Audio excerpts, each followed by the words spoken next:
Are you ready to stop the self-sabotage and create the life you desire? Well, in order for that to happen, you need to break free from the bad beliefs that are holding your success hostage. You need to optimize the stress by turning it into extra energy for success. And those hurtful habits? Well, we need to give that pain a purpose for progress. Welcome to Stop the Self-Sabotage and Create the Life You Desire podcast. Have you seen the latest dog meme going around that says, if dogs could use Google, and then it gives a list of things that they'd search for? I can relate. Is it legal to split treats in half? Or how much cheese tax can I charge? And then the one that just really got me, squirrels near me. Now, the reason why this tickled me so much is that's a function I use quite frequently. Patio furniture on sale near me. Hey, we're changing the seasons. I'm looking for value added. Or a new shampoo that the gal who cuts my hair, Barb, was telling me that maybe I want to try out. Okay, where is it near me?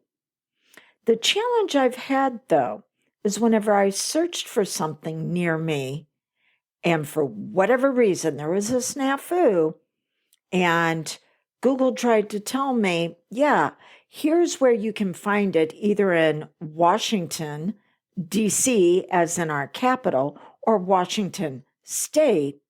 But I'm in Missouri. That's Midwest of the U.S. It wasn't anywhere near where I was.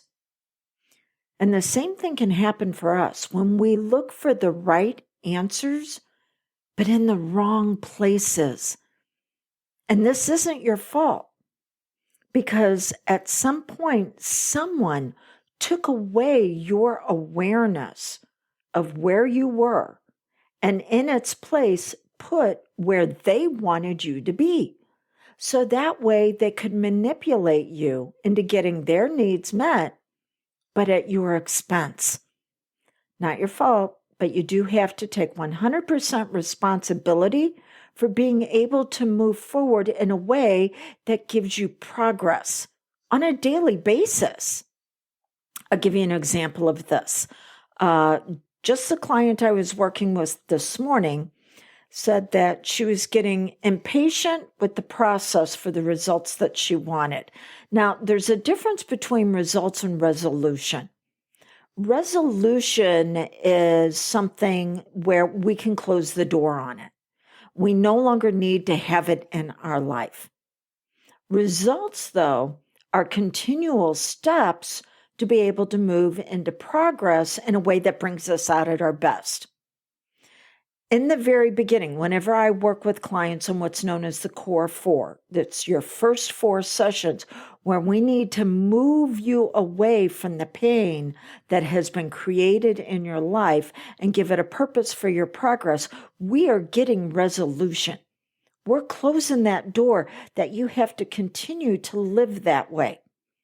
But then you got to move into results. Where do you want to be? What do you want to experience as far as immersion? Those are the people, places, and things on a daily basis that nurture and nourish as well as challenge and put expectations on you and what it is that you can take from a dream into reality. By the way, this is the reason why I require a coaching call with all of my potential clients, is because I'm not a fit for everyone. I will put demands on you that say, hey, destiny's calling, but this is who you want to be to show up to open that door. Because if you showed up based on who you used to be, you will continue to pervert those opportunities to your past pain instead of the expectations that they're going to produce progress. So we have to get resolution. We have to close that door. and not everybody is a fit for that experience. That doesn't make me wrong or a challenge with you. This is the reason why we have that coaching call to make sure we're a good fit. This Wednesday, I'll give you this story of you have to set your bottom with boundaries and rules on demands and expectations, because if you step down to your painful past or the painful past of others, that's what will pervert your progress. So we'll be talking about that this coming Wednesday. Okay, so she was getting upset with the process. She felt like she wasn't getting results fast enough. And we've already been through the resolution. So she was having impatience. But impatience didn't show up by itself. Its partner was doubt, as far as we should be upset with this, and maybe we're wrong. Maybe what we're asking for is too much and we need to step down. Here's what's interesting, is that impatience and doubt can actually be of benefit when used correctly.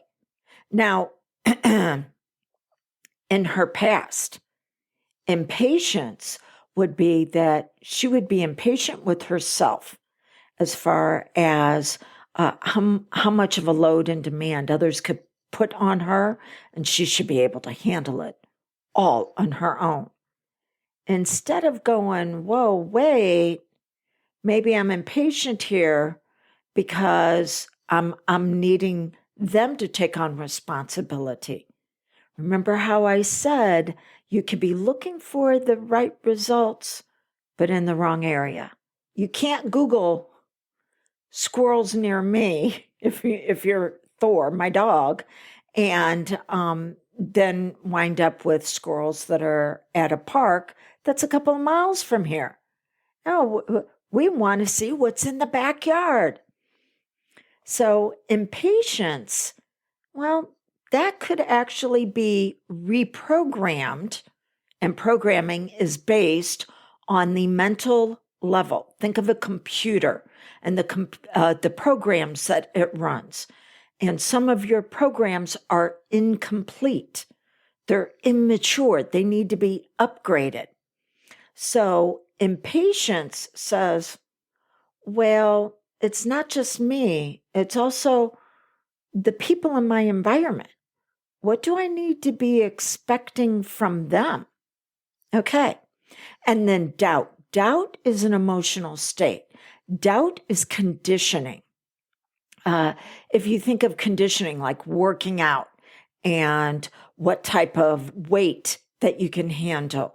And for women, that's one of my first recommendations, as long as their doctor gives them the okay, is, are you using free weights? And the reason why I ask that is because as women, we're really good at endurance.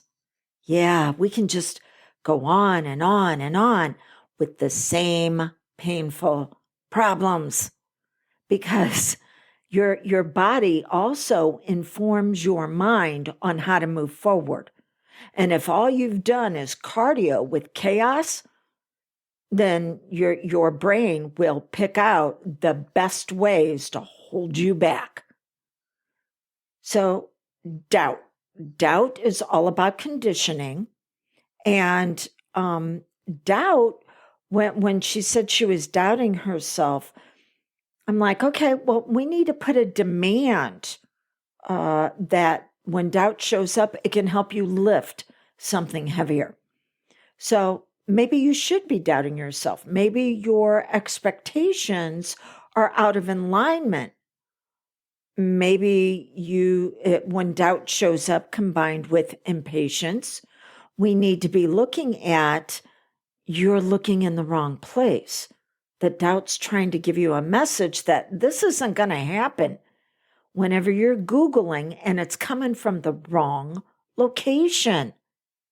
Now, whenever I work with clients privately, I always customize this to what they're experiencing. And that's when we looked at what was the upgrade for Impatience and Doubt, and it was to be able to pivot for progress.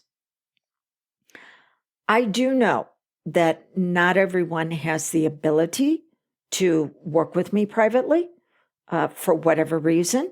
It could be time investment. It could be money investment. So I wanted to let you know that something is coming up. I'm going to be opening the doors in the next week or so that's going to assist you with that. Okay.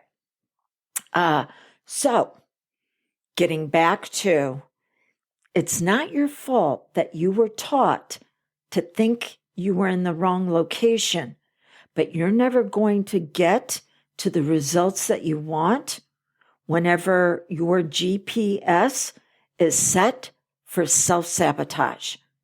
Because what happens is you work really hard and really long to get that resolution, to get those results for someone else, thinking that you're finally going to get what it is that you need, but you wind up settling for just the crumbs of connection, not the buffet of benefits for yourself. So what is it that we need to do to begin to refine that for you? And this is one of the reasons why not only do I relish in the strategic intervention coaching that we do together, where you become aware not just of where you're going, but where you are. But then we use hypnosis to be able to upgrade those programs, to upgrade that conditioning so you can implement for impact. It's action for achievement. So what is it that you need to do? You don't get rid of the symptoms. Instead, you give those symptoms a better purpose. Have them show up. The fact that where you call into question on things, is this right? Instead of going, am I right? Oh, what if I'm wrong? No, ask yourself, what's a better question I can ask about this? What is wrong that needs to be corrected to bring me into harmony and integrity with the experience that I want to have? So many times people are like, oh, what actions do I need to take to get to this goal? You want better answers? Ask better questions. And the very first question you should be asking yourself after you set a vision is, who do I need to be in order to experience that vision? And then the second question might be, what symptoms have I been experiencing that have been creating pain? And how can I give that pain a purpose for progress? So, until we get together again, it's time for you to start looking for the right answers in the right place. And the right place is who you really are.